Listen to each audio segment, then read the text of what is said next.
Salve devs, aqui quem fala é Edson Maia, seu professor no curso de HTML5. Na aula de hoje eu vou aprofundar um pouquinho mais no conceito de formulários em HTML. Eu criei um arquivo HTML chamado formulário.html e coloquei dentro dele algumas estruturas que são muito comuns de inputs, que são de entradas. Lá no nosso navegador nós vamos ter uma caixa de texto para poder digitar o nome, uma caixa de texto para poder digitar o endereço, uma caixa para poder digitar números, mas observem que as caixas têm tamanhos diferentes, que é um detalhe que a gente vai ver hoje. Uma caixa que tem mais de uma linha de altura, também com largura diferente. Um input para que a gente possa selecionar cor. Um input para a gente escolher um range, que é para escolher um número dentro de uma faixa de valores. Uma caixa para pesquisa. Uma caixa para a seleção de data. Uma caixa para que a gente possa selecionar arquivos para fazer o envio. E os botões de checkbox, que permite você marcar mais de um, e o botão rádio, que permite você marcar somente uma opção, basicamente. Esses são os inputs mais comuns da gente ter em formulários. Primeiro ponto que eu vou destacar com vocês é o input de nome, que é do tipo text, que significa texto. Então não tem nenhum mistério até aí. Só que eu coloquei aqui algumas propriedades, por exemplo, size. O size, ele define o tamanho de caracteres, a largura daquela caixinha de acordo com a quantidade de caracteres. Por exemplo, size 30 significa que ele vai ter um tamanho, que é uma largura, equivalente àquela que seria necessária para exibir 30 caracteres. Quer dizer que ele só vai exibir 30 caracteres? Não. As caixas de texto suportam muito mais do que 30 caracteres. Só que a gente pode definir a quantidade máxima de caracteres. Isso é definido numa propriedade chamada maxLength.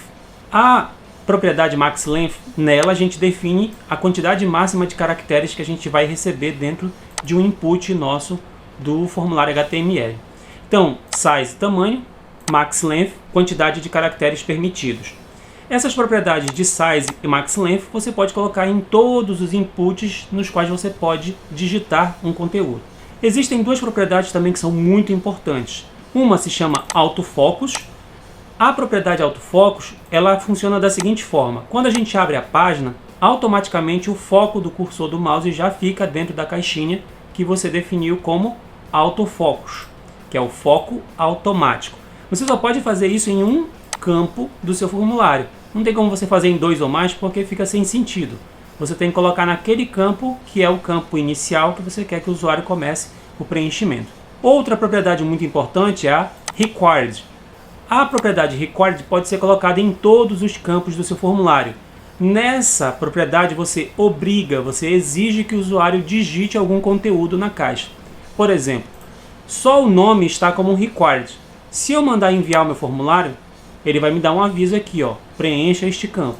Já se eu colocar alguma coisa e clicar em enviar, ele vai fazer o envio do formulário conforme o que estiver definido lá no nosso action.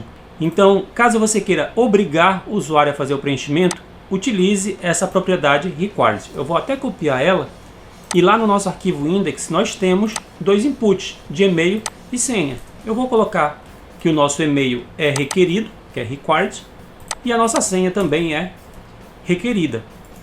Se a gente for usar aquela nossa página de login e clicar em enviar, já não vai.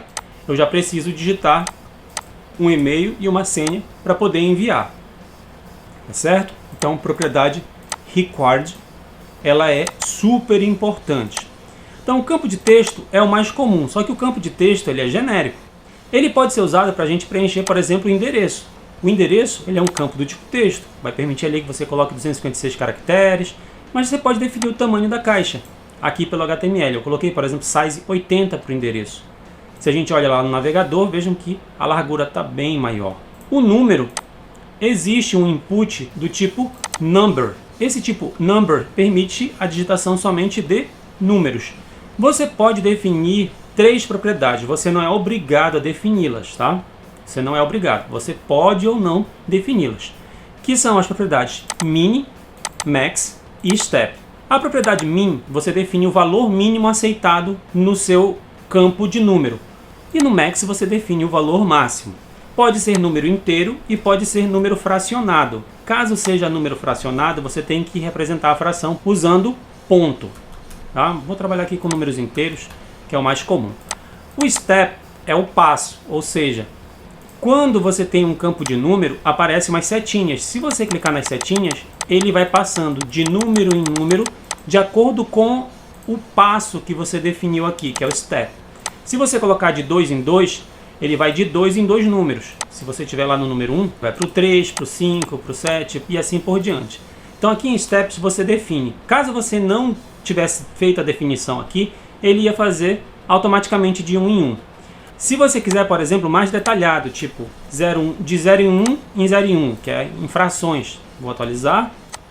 Observem aqui, ó, como ele vai fazendo de 01, 01, 01, 01, 01, 01, 01. Então você consegue definir aqui em steps de forma bem detalhada como você vai fazer o passo da evolução do número.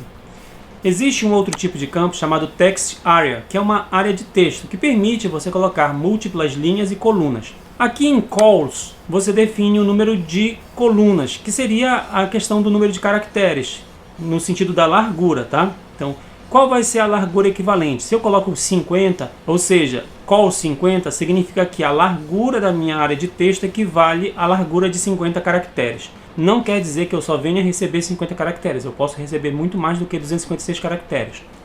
E em Rows, você define o número de linhas. Aqui eu coloquei 3, mas você poderia colocar 5, por exemplo. Vou salvar no Ctrl S, vou atualizar. Observem que agora a minha área de texto ficou bem maior. Existem outros tipos também. Aqui, por exemplo, o tipo Color permite que você faça a seleção de uma cor, que é esse tipo aqui, ó, que você pode trabalhar, inclusive cor RGB, hexadecimal, HSL. Então existem várias opções de cores aqui que você pode trabalhar a seleção. Existe o tipo de dados chamado Range, que permite que você defina um valor mínimo, máximo, step. Como é um valor numérico, o range ele é numérico, você pode escolher sem problema. A diferença é que ele vai ter essa barrinha com esse scroll aqui, ó, para que você possa fazer a seleção. Aqui no caso ele está indo de 1 em 1 número, tá? De 0 até 50. Por padrão ele geralmente começa no meio. Existe também o tipo Search, que é o pesquisar, que é usado para que você possa fazer um campo de pesquisa na sua aplicação. Existe o campo Date, que é para você fazer uma seleção de data. Esse aqui ele é bastante interessante, só que alguns desses, como Color, Range, Date, eles não funcionam em alguns navegadores web. Ou não funcionam se você estiver utilizando o navegador web numa versão mais desatualizada. O Google Chrome, que é o que nós estamos utilizando, ele dá suporte para todos esses tipos modernos e novos do HTML5. Existe o tipo de dados também chamado File, que é de arquivo, que permite você fazer o envio de um arquivo. Você pode enviar um texto, uma imagem, um documento, um PDF, tá? Que é para fazer o processo que a gente chama de upload. Só que, se você quiser enviar 2 ou mais arquivos, você é obrigado a colocar a palavra multiply, ou multiply, ou multiply, aqui dentro. Se você coloca essa palavrinha multiply aqui dentro, você pode enviar 2 ou mais arquivos no processo de upload. O HTML vai só fazer essa interface para que você possa selecionar os arquivos usando o gerenciador de arquivos. Mas ele de fato não envia o arquivo, tá? Você vai ter que programar esse processo de envio e recebimento usando uma linguagem de programação. Nós temos também um tipo de dado chamado Hidden. Esse tipo, ele é o tipo oculto de dados. Ele é usado quando você precisa armazenar uma informação internamente e ela não precisa ser visível para o usuário. E existe uma propriedade que pode ser usada em todos esses principais campos que a gente chama de value, que significa valor. Então, no campo hidden, geralmente é comum a gente definir um value, que é um valor, que é justamente o valor que a gente vai processar utilizando o nosso programa e tudo mais. Então, esse valor ele é oculto aqui na tela inicial, mas se a pessoa clicar com o botão direito do mouse e mandar exibir o código-fonte, ela vai conseguir ter acesso ao seu campo hidden aqui, ó, sem problema. Ela vai conseguir ver o seu campo hidden, vai inclusive ver o value aqui, tá? Fechar aqui. Além do tipo de dados hidden, nós temos o de caixa de seleção, que é o checkbox, e o botão rádio, que é o botão radio. Checkbox é bem fácil de entender. Você vai criar uma caixinha que a pessoa vai poder marcá-la. E o checkbox tem um detalhe bem particular. Você vai ter ali basicamente o quê? As caixinhas que a pessoa vai poder marcar ou desmarcar e vai poder marcar mais de uma opção ao mesmo tempo. Já o botão rádio, você só pode marcar uma dentre as opções disponíveis. É justamente essa a diferença entre eles. Enquanto o checkbox permite a seleção múltipla, o botão rádio não permite a seleção múltipla. Então, quando você for fazer um formulário, dependendo do tipo de informação que você queira que a pessoa escolha, você pede para ela marcar no botão de checkbox ou no botão rádio. Então, o type checkbox e o type radio, que é rádio. O type checkbox, ele tem que ter ID, tem que ter name e tem que ter o value. O value é importantíssimo de você definir. É esse valor que vai ser armazenado. O label é só a parte estética, visual. O conteúdo só vai ser pego por você se você definir o value corretamente. Tá certo? Isso no checkbox. Já no botão radio, nós temos uma regra. É obrigatório ele ter name e os names têm que ser iguais, para dizer que esses radios fazem parte de um mesmo conjunto de opções. Então, o name aqui, ó, favorite language, que é linguagem favorita, é o mesmo utilizado nos 3 botões de rádio. Já aqui no checkbox, não. Você pode colocar nomes diferentes, que são names diferentes, que ele vai funcionar sem problema. Tá certo? Então, botões de checkbox e rádio são botões que a gente pode trabalhar. No caso, tanto do botão rádio como do botão de checkbox, se você quiser deixar uma opção marcada, você pode digitar checked. Essa palavrinha checado, que é o checked, significa que essa opção está marcada. Por exemplo, radio, eu estou marcando aqui o CSS. E aqui de veículos eu vou marcar aqui, por exemplo, a moto. Eu vou colocar elas como checados. Vou salvar no Ctrl S, vou atualizar no meu navegador e observem que a moto já está marcada e o CSS já estão marcados. Tá? Então, inicialmente, eles já estão marcados. Checked significa que você marcou aquela opção de forma predefinida, não deixando a primeira opção como opção padrão a ser marcada no caso do botão rádio, por exemplo. Existem vários atributos quando você vai estudar sobre campos e formulários. Existe atributo, por exemplo, a gente pode colocar em qualquer um deles, que é o read only, que é o somente leitura. Coloquei aqui no número. Vou atualizar. Observem que eu não consigo digitar nada. Eu estou tentando digitar, não consigo. Eu só vou ler o que tem lá dentro, porque ele está somente para leitura, que é o read only. Tem o disabled, que é o disable, que é o desabilitado. Vou atualizar aqui. Observem que ele fica cinza, bem clarinho. Eu não consigo nem selecioná-lo. Então você tem várias propriedades que, se você pesquisar por types de input, que a gente já viu isso lá no começo, se você acessar lá no W3 Schools ou lá no Developer Mozilla, no Developer Mozilla você tem assim um pouquinho mais de profundidade em alguns conceitos. Você vai ter lá todos os types, você vai ter todos os atributos, vai ter todos os detalhes, estão todos aqui. Antes da gente finalizar a aula de hoje, faltou eu mostrar para vocês um tipo de inserção de dados que é muito útil, que é o select. O select ele vai permitir você fazer uma caixa de listagem de opções. Então você tem a tag select de abertura, a tag select de fechamento, e dentro dessa tag select você tem as tags option, que são as opções. Você coloca o valor a ser exibido entre a tag de abertura e fechamento, e no value você define o valor que você vai ter que pegar depois através de uma linguagem de programação. Tem name, tem ID, tem várias propriedades. Mas vamos ver como foi que ficou esse tipo de select aqui lá no nosso navegador. Se eu atualizar a minha página, aqui embaixo aparece aqui, produtos, açúcar. Se eu clicar, aparece uma lista de opções. Vejam que o açúcar já está marcado porque eu coloquei ele aqui como selecionado. É diferente dos anteriores que a gente colocou checado. Aqui é selected, que é selecionado, ou selected. Esse D no final a gente não pronuncia em inglês, né? Mas eu pronuncio que é para poder lembrar que eu tenho que digitá-lo. Se você colocar selecionado, ele já vai constar como marcado. Se não, o primeiro campo fica como padrão, como marcado. Uma outra coisa que é importante é, por padrão, select só permite a seleção de um item por vez.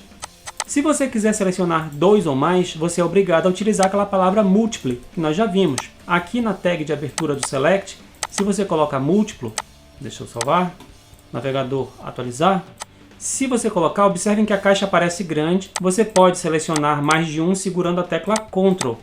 Você consegue selecionar e desselecionar para fazer a seleção de múltiplos valores. Vou tirar aqui esse múltiplo, deixar o Select no padrão normal. Existe também a possibilidade de você usar uma tag chamada opt group. Essa tag opt group serve para você agrupar informações. Então seus options podem ficar agrupados. Vou colocar aqui um outro option, só com o nome aqui, teste, salvei no Ctrl S, vou atualizar. Observem agora que o grupo de opções aparece um pouquinho separado aqui, em relação ao teste, que não está no grupo de opções. Então, opt group é um recurso que você pode utilizar. E aqui no opt group você tem um atributo chamado label, que significa rótulo, que você pode colocar aqui, por exemplo, alimentos. Então, esse grupo de opções, ele vai se chamar alimentos.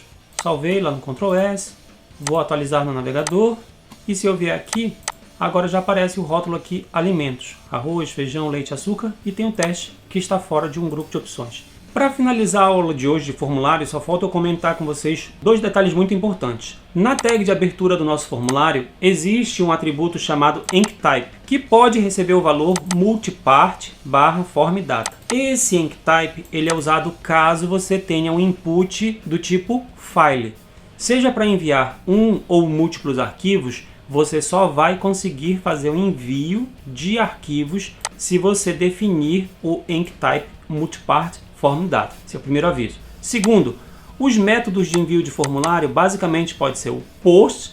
O POST é como se você colocasse a informação dentro de um envelope e mandasse um envelope fechado. Então é a forma mais adequada de fazer o envio de dados de um formulário. Existe também o método GET, como eu falei para vocês. O método GET ele é o método menos seguro. Quando a gente trabalha com linguagem de programação, você vai ver mais para frente que o conteúdo, quando é enviado pelo método GET, você pode acessá-lo através da URL. Então lá na URL aparece o nome de algumas variáveis, aparece lá separado pelo sinal de interrogação. Depois da URL vem interrogação, o nome da variável, o valor. Então dá para as pessoas pegarem as informações. Então não é correto a gente fazer o envio de dados de formulário utilizando o método GET. O mais recomendado é o método POST. O método GET é mais para você trabalhar com a parte de busca, pesquisa, que é coisa simples de manipulação de dados. A aula de hoje basicamente vai ficando por aqui. Nas próximas aulas, a gente vai aprofundar nos conceitos de HTML5 e dar prosseguimento no nosso projeto. Não se esqueçam de curtir, compartilhar e assinar o canal. Salve devs, até a próxima!